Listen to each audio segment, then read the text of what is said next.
tragic death of recruit Enrique Delgado Garcia came at a moment when the state's largest law enforcement agency had seemingly hit rock bottom.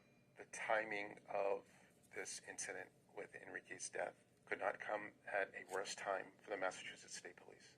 The latest in a relentless drumbeat of scandals. It's not only a steady drumbeat, it's a loud drumbeat, and it's getting louder and louder and louder. We don't have time to recap all the problems, but here's a quick look at how state police arrived at this crucial moment. Charging false claim to employer. How do you plead? Not guilty. The widest-reaching scandal was an overtime fraud scheme that implicated nearly 50 state troopers in 2018. Troop E along the Mass Pike was disbanded after the scheme came to light, which resulted in criminal convictions and restitution to taxpayers. Mr. Pullman. But the parade of perp walks outside federal court continued. The former president of the State Troopers Union landed in prison for accepting kickbacks and spending union money on expensive meals and taking trips to Florida with his girlfriend. And earlier this year, 4 current and former troopers accused of taking bribes like new driveways and snowblowers. In exchange for the gifts, federal prosecutors say the officers gave passing scores on the commercial driver's license test, a process they called the Golden Handshake. But the problems only got worse this summer during the high-profile Karen Read murder trial. Lead investigator Michael Proctor testifying on the stand about crude text messages he wrote to friends and coworkers about the defendant, calling into question his bias and credibility in the case. To literally try and get away with murder. And then in August, the feds charged former Stoughton detective Matthew Farwell with the murder of Sandra Birchmore, a woman he'd had a sexual relationship with since she was 15, grooming her while she participated in a youth police program.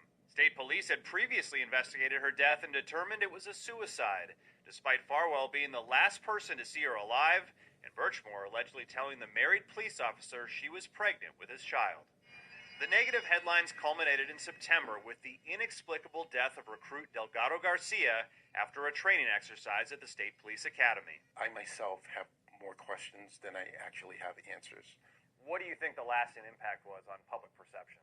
Because of all those questions, we're teaming up with journalism students at Boston University. The text messages between them just calls into question so many of their other practices. The in-depth reporting class I teach, digging into issues surrounding the Mass State Police and asking if lessons from the past were forgotten. I saw that and shivers went up my spine. And I turned to my wife and I said, no, here we go all over again. Whether there's a different way deaths in Massachusetts should be investigated. We definitely 100% need a different process. They can't be impartial and they can't be transparent. Why so many of the systemic problems seem to persist. Where's the outrage? Internally, there's no incentive to change. It has to come from the outside. And with a new leader from the outside taking the helm for the first time. If I say Massachusetts State Police, what's the first thing that comes to mind? Corruption. What needs to happen for Mass State Police to regain public trust? And as an agency, we have to do better. There's just no way around it. Can this agency be turned around? That's a big question. They have a long, long way to go. Ryan Kath, NBC 10 Investigators.